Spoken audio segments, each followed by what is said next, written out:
राधा वल्लभ श्री हरिवंश। आज हमारे श्रीमद् भागवत का 158वां पाठ है, जिसमें कि गृहस्थों के लिए मोक्ष धर्म का वर्णन। युधिष्ठिर, कुछ ब्राह्मणों की निष्ठा कर्म में, कुछ की तपस्या में, कुछ की वेदों के स्वाध्याय और प्रवचन में, कुछ की आत्मज्ञान के संपादन में तथा कुछ की योग में होती है। गृहस्थ पुरुष को चाहिए कि श्राद्ध अथवा देव पूजा के अवसर पर अपने कर्म का अक्षय फल प्राप्त करने के लिए ज्ञाननिष्ठ पुरुष को ही हव्य कव्य का दान करें। यदि वह ना मिले तो योगी प्रवचनकार यदि आदि को यथा योग्य और यथा क्रम देना चाहिए। देव कार्य में 2 और पितृ कार्य में 3 अथवा दोनों में एक एक ब्राह्मण का भोजन कराना चाहिए। अत्यंत धनी होने पर भी श्राद्ध कर्म में अधिक विस्तार नहीं करना चाहिए, क्योंकि सगे संबंधी आदि स्वजनों को देने से और विस्तार करने से देश कालोचित श्राद्ध श्रद्धा पदार्थ पात्र और पूजन आदि ठीक ठीक नहीं हो पाते। देश और काल के प्राप्त होने पर ऋषि मुनियों के भोजन करने योग्य शुद्ध हविष्यान्न भगवान को भोग लगाकर श्रद्धा से विधि पूर्वक योग्य पात्र को देना चाहिए। वह समस्त कामनाओं से को पूर्ण करने वाला और अक्षय होता है। देवता, ऋषि, पितर, अन्य प्राणी, स्वजन और अपनी आपको भी अन्न का विभाजन करने के समय परमात्मा स्वरूप ही देखें।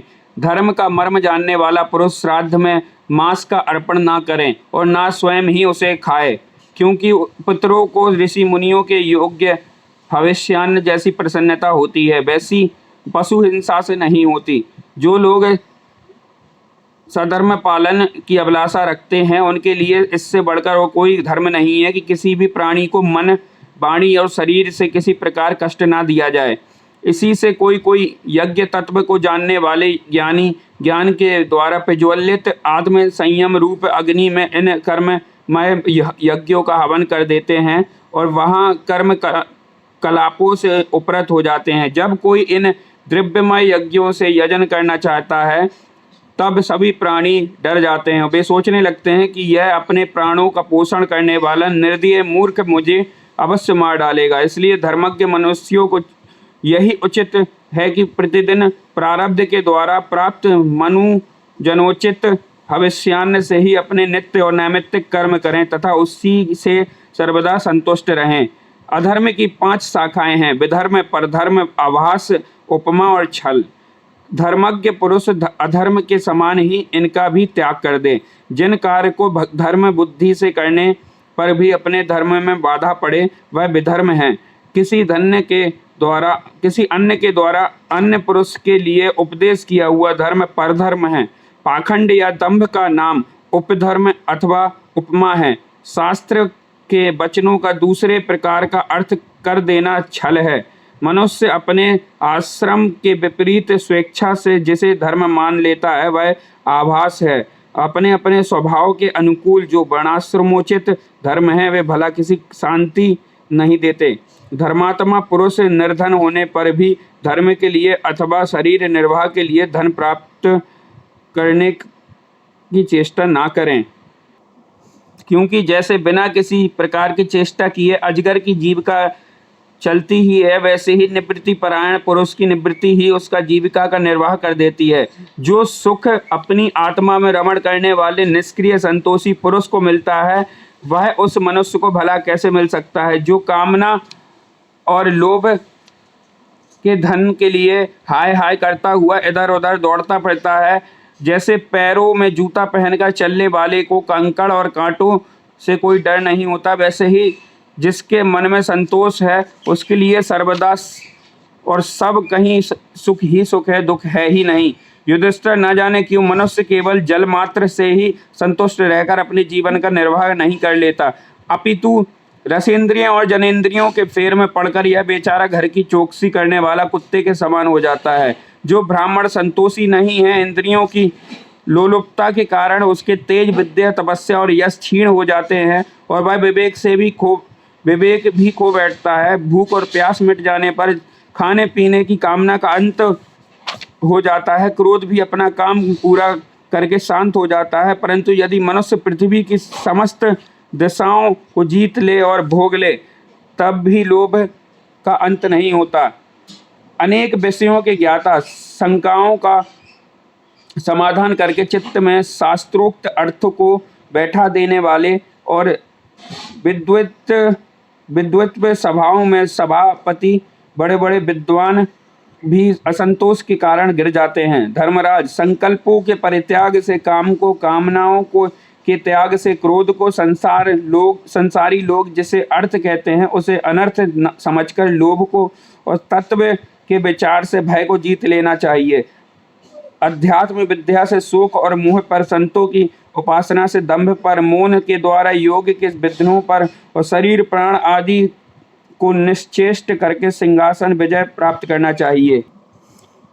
अधिभौतिक दुखों को दया के द्वारा, आदि दैविक वेदना को समाधि के द्वारा, आध्यात्मिक दुख को योग बल के एवं इन निद्रा को सात्विक भोजन, स्थान, संग आदि के सेवन से जीत लेना चाहिए।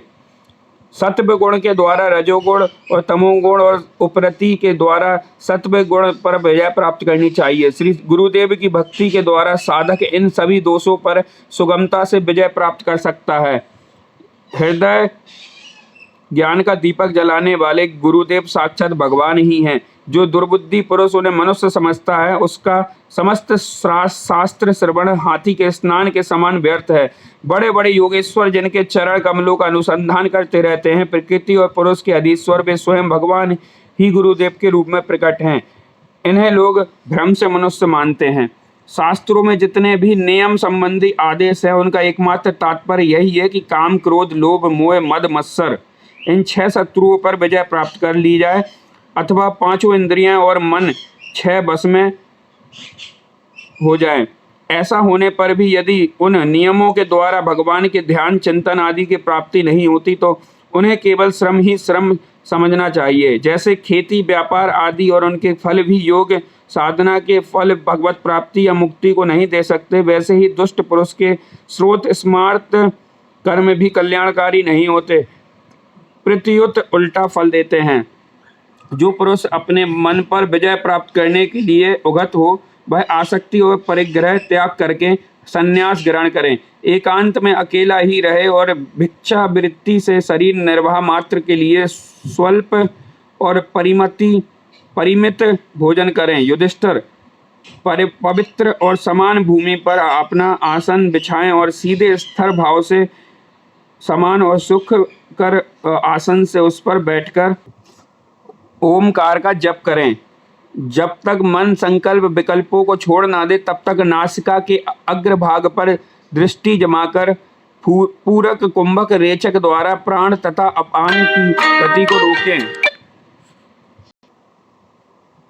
काम की चोट से घायल चित्त इधर उधर चक्कर काटता हुआ जहां जहां जाए विद्वान पुरुष को चाहिए कि वहां से उसे लौटा लाएं और धीरे धीरे हृदय में रोकें। जब साधक निरंतर इस प्रकार का अभ्यास करता है तब ईंधन के बिना जैसे अग्नि बुझ जाती है वैसे ही थोड़े समय में उसका चित्त शांत हो जाता है। इस प्रकार जब सब काम वासनाएं चोट करना बंद कर देती हैं और समस्त वृत्तियां अत्यंत शांत हो जाती हैं तब चित्त ब्रह्मानंद के स्पर्श में मग्न हो जाता है और फिर उसका कभी उत्थान नहीं होता। जो सन्यासी पहले तो धर्म, अर्थ और काम के मूल कारण गृहस्थाश्रम का परित्याग कर देता है और फिर उन्हीं का सेवन करने लगता है वह निर्लज्ज अपने उगले हुए खाने वाला कुत्ता ही है। जिन्होंने अपने शरीर को अनात्मा, मृत्युग्रस्त और विष्ठा, कृमि एवं राख समझ लिया था वे ही मूढ़ फिर उसे आत्मा मानकर उसकी प्रशंसा करने लगते हैं। कर्म त्यागी गृहस्थ, व्रत त्यागी ब्रह्मचारी, गांव में रहने वाला तपस्वी वानप्रस्थ और इंद्रिय लोलुप सन्यासी ये चारों आश्रम के कलंक हैं और व्यर्थ ही आश्रमों का ढोंग करते हैं। भगवान की माया से विमोहित उन मूढ़ों पर तरस खाकर उनकी उपेक्षा कर देनी चाहिए। आत्मज्ञान के द्वारा जिनकी सारी वासनाएं निर्मूल हो गई हैं, जिसने अपने आत्मा को परम ब्रह्म स्वरूप जान लिया है, वह किस विषय की इच्छा और किस भोक्ता की तृप्ति के लिए इंद्रिय लोलुप्त होकर अपने शरीर का पोषण करेगा। उपनिषदों में कहा गया है कि शरीर रथ है, इंद्रियां घोड़े हैं, इंद्रियों का स्वामी मन लगाम है, शब्दादि विषय मार्ग हैं, बुद्धि सारथी है, चित्त ही भगवान के द्वारा निर्मित बांधने की विशाल रस्सी है, 10 प्राण धुरी हैं, धर्म और अधर्म पहिए हैं और इनका अभिमानी जीव रथी कहा गया है। ओमकार ही इस रथी का धनुष है।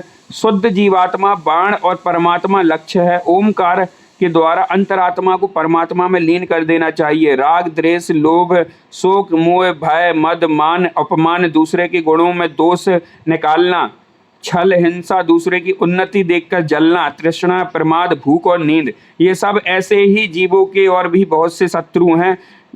उनमें रजोगुण और तमोगुण प्रधान वृत्तियां अधिक हैं। कहीं कहीं कोई कोई सत्वगुण प्रधान ही होती हैं। यह मनुष्य शरीर रूप रथ जब तक अपने बस में है तब इसके इंद्रियां, मन आदि सारे साधन अब अच्छी दशा में विद्यमान हैं।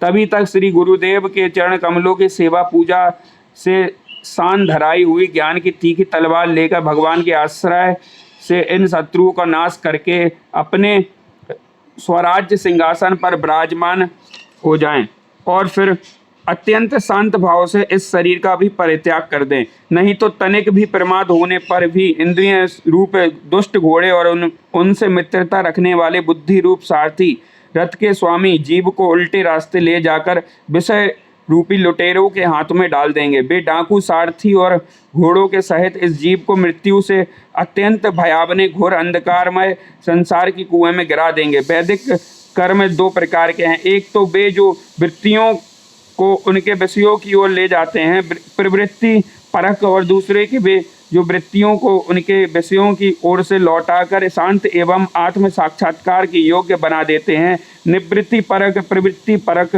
कर्म मार्ग के बार बार जन्म मृत्यु की प्राप्ति होती है और निवृत्ति परक भक्ति मार्ग और ज्ञान मार्ग के द्वारा परमात्मा की प्राप्ति होती है।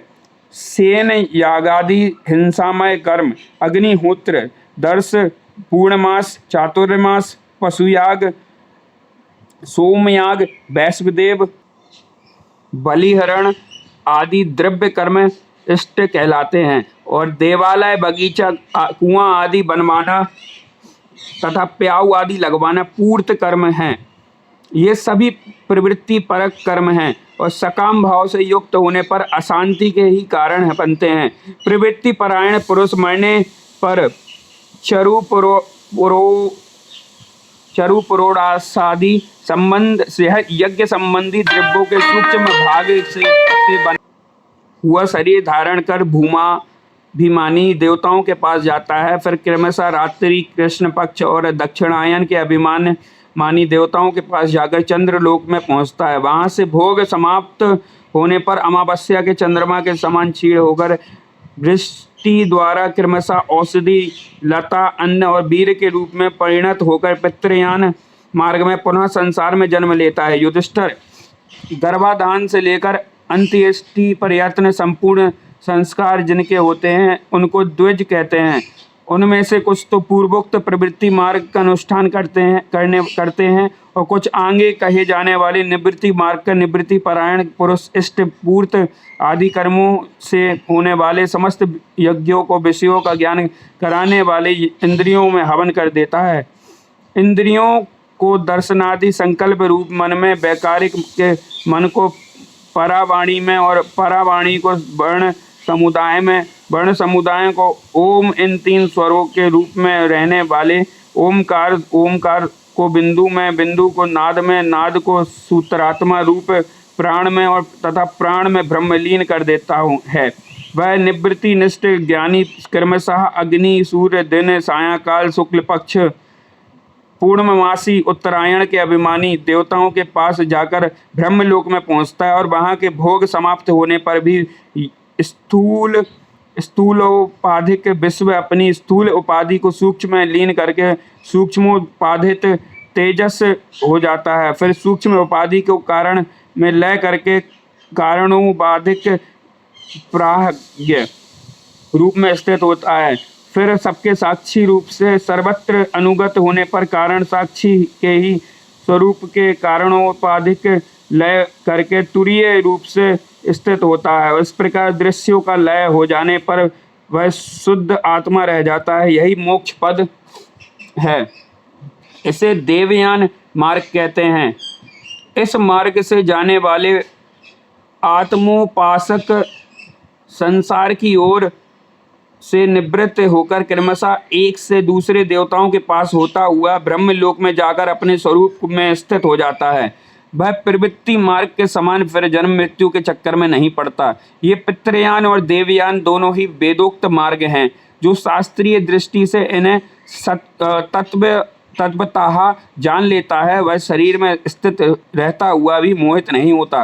पैदा होने वाले शरीरों के पहले भी कारण रूप से और उनका अंत हो जाने पर भी उनकी अवधि रूप से जो स्वयं विद्यमान रहता है, जो भोग रूप से बाहर और भोक्ता रूप से भीतर है, तथा ऊंच और नीच जानना और जानने का विषय, वाणी और वाणी का विषय, अंधकार और प्रकाश आदि वस्तुओं के रूप में जो कुछ भी उपलब्ध होता है, वह सब स्वयं यह तत्व वेकता ही है। इसी से मोह उसका स्पर्श नहीं कर सकता। दर्पण आदि दिख पड़ने वाला प्रतिबिंब विचार और युक्त से बाधित है, उसका उनमें अस्तित्व है नहीं। फिर भी वस्तु के रूप में तो वह दिखता ही है। वैसे ही इंद्रियों के द्वारा दिखने वाला वस्तुओं का भेदभाव भी विचार, युक्ति और आत्म अनुभव से असंभव होने के कारण वस्तुतः न होने पर भी सत्व सा प्रतीत होता है। पृथ्वी आदि पंचभूतों से इस शरीर का निर्माण नहीं हुआ है। वास्तविक दृष्टि से देखा जाए तो ना तो वह उन पंचभूतों का संज्ञात है और ना विकार या परिणाम ही, क्योंकि यह अपने अवयवों से ना तो पृथक है ना उनके अनुगत ही है। एत एव मिथ्या है। इसी प्रकार शरीर के कारण रूप पंचभूत भी अवयवी होने के कारण अपने अवयवों सूक्ष्म भूतों से भिन्न नहीं है, अवयव रूप ही है। जब बहुत खोजबीन करने पर अवयवों के अतिरिक्त अवयवी का अस्तित्व नहीं मिलता, वह असत ही सिद्ध होता है। तब अपने आप ही यह सिद्ध हो जाता है कि यह अवयव ही असत्य ही है। जब तक अज्ञान के कारण एक ही परम तत्व में अनेक वस्तुओं के भेद मालूम पड़ते रहते हैं, तब तक यह भ्रम ही रह सकता है कि जो वस्तुएं पहले थीं वे अब भी हैं, और स्वप्न में भी जिस प्रकार जागृत, स्वप्न आदि अवस्थाओं के अलग अलग अनुभव होते ही हैं, तथा उनमें भी विधि निषेव के शास्त्र रहते हैं, वैसे ही जब तक इन विभिन्नताओं के अस्तित्व का मोह नहीं बना हुआ है, तब तक यहाँ भी विधि निषेव के शास्त्र हैं ही। जो विचारशील पुरुष स्वानुभूति के आत्मा के त्रिविध अद्वैत का साक्षात्कार करते हैं, वे जागृत, स्वप्न, सुषुप्ति और दृष्टा, दर्शन तथा दृश्य के भेद रूप स्वप्न को मिटा देते हैं। ये अद्वैत तीन प्रकार के हैं: भावाद्वैत, क्रियाद्वैत और द्रव्याद्वैत। जैसे वस्त्र सूत्र रूप ही होता है, वैसे ही कार्य भी कारण मात्र ही है, क्योंकि भेद तो वास्तव में है नहीं। इस प्रकार सबकी एकता का विचार भावाद्वैत है। युधिष्ठिर, मन, वाणी और शरीर से होने वाले सब कर्म स्वयं परम ब्रह्म परमात्मा में ही हो रहे हैं, उसी में अध्यस्त हैं। इस भाव से समस्त कर्मों को समर्पित कर देना क्रियाद्वैत है। स्त्री पुत्रादि सगी संबंधी और शरीर के और एवं संसार के अन्य समस्त प्राणियों के तथा अपने स्वार्थ और भोग एक ही हैं, उनमें अपने और पराये का भेद नहीं है। इस प्रकार का विचार द्रव्याद्वैत है। युधिष्ठिर, जिस पुरुष के लिए जिस द्रव्य को जिस समय जिस उपाय से जिसके ग्रहण करना शास्त्राज्ञा के विरुद्ध ना हो, उसी से अपने सब कार्य संपन्न करने चाहिए। आपत्ति काल को छोड़कर इससे अन्यथा नहीं करना चाहिए।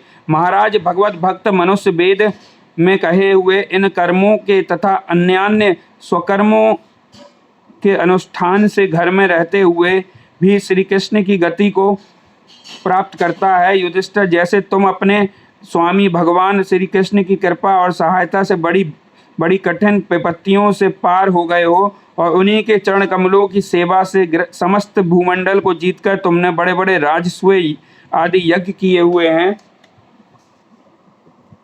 पूर्व जन्म में, इसके पहले के महाकल्प में, एक गंधर्व था। मेरा नाम था उपबर्हण, और गंधर्वों में मेरा बड़ा सम्मान था। मेरी सुंदरता, सुकुमारता और मधुरता अपूर्व थी। मेरे शरीर में सुगंधी निकला करती थी और देखने में बहुत अच्छा था। स्त्रियां मुझसे बहुत प्रेम करती थी मैं सदा प्रमाद में ही रहता। मैं अत्यंत विलासी। एक बार देवताओं के यहाँ ज्ञान सत्र हुआ। उनमें बड़े बड़े प्रजापति आए थे। भगवान की लीला का गान करने के लिए उन लोगों ने गंधर्व और अप्सराओं को बुलाया। मैं जानता था कि वह संतों का समाज है और वहाँ भगवान की लीला का ही गान होता है। फिर भी मैं स्त्रियों के साथ लौकिक गीतों का गान करता हुआ उन्मत्त की तरह वहाँ पहुँचा। देवताओं ने देखा कि यह तो हम लोगों का अनादर कर रहा है। उन्होंने अपनी शक्ति से मुझे शाप दे दिया कि तुमने हम लोगों की अवहेलना की है, इसलिए तुम्हारी सारी सौंदर्य संपत्ति नष्ट हो जाए और तुम शीघ्र ही शूद्र हो जाओ। उनके शाप से मैं दासी का पुत्र हुआ, किंतु उससे शूद्र जीवन में किए हुए महात्माओं के सत्संग और सेवा शुश्रूषा के प्रभाव से मैं दूसरे जन्म में ब्रह्मा जी का पुत्र हुआ। संतों की अवहेलना और सेवा का यह मेरा प्रत्यक्ष अनुभव है। संत सेवा से ही भगवान प्रसन्न होते हैं। मैंने तुम्हें गृहस्थों का पाप नाशक धर्म बतला दिया। इस धर्म के आचरण से गृहस्थ भी अनायास ही सन्यासियों को मिलने वाले परम पद प्राप्त कर लेता है। युधिष्ठिर, इस मनुष्य लोक में तुम लोगों के भाग्य अत्यंत प्रशंसनीय है, क्योंकि तुम्हारे घर में साक्षात परम ब्रह्म परमात्मा मनुष्य का रूप धारण करके गुप्त रूप से निवास करते हैं। इसी से सारे संसार को पवित्र कर देने वाले ऋषि मुनि बार बार उनका दर्शन करने के लिए चारों ओर से तुम्हारे आसपास आया करते हैं। बड़े बड़े महापुरुष निरंतर जिनको ढूंढते रहते हैं, जो माया के लेस से रहित परम शांत परमानंद अनुभव स्वरूप परम ब्रह्म परमात्मा है, वे ही तुम्हारे प्रिय हितैषी ममेरे भाई पूज्य आज्ञाकारी गुरु और स्वयं आत्मा श्री कृष्ण हैं। शंकर ब्रह्मा आदि भी अपनी सारी बुद्धि लगाकर वे यह है इस रूप में उनका वर्णन नहीं कर सके, फिर हम तो कर ही कैसे सकते हैं। हम मौन भक्ति संयम के द्वारा ही उनकी पूजा करते हैं। कृपया हमारी यह पूजा स्वीकार करके भक्त वत्सल भगवान हम पर प्रसन्न हो। श्री सुखदेव जी कहते हैं, परीक्षा देवर्षि नारद का यह प्रवचन सुनकर राजा युधिष्ठिर को अत्यंत आनंद हुआ। उन्होंने प्रेम बेहल होकर देवर्षि नारद को भगवान श्री कृष्ण की पूजा की। देवर्षि नारद भगवान श्री कृष्ण और राजा युधिष्ठिर से विदा लेकर और उनके द्वारा सत्कार पाकर चले गए। भगवान श्री कृष्ण ही परम ब्रह्म हैं, यह सुनकर युधिष्ठिर के आश्चर्य की सीमा न रही। परीक्षित, इस प्रकार मैंने तुम्हें दक्ष पुत्रियों के वंशों का अलग अलग वर्णन सुनाया। उन्हीं के वंश में देवता, असुर, मनुष्य और संपूर्ण चराचर की सृष्टि हुई है। श्री कृष्णाम चरण अस्तु। अष्टम स्कंद अगले पाठ से शुरू होगा।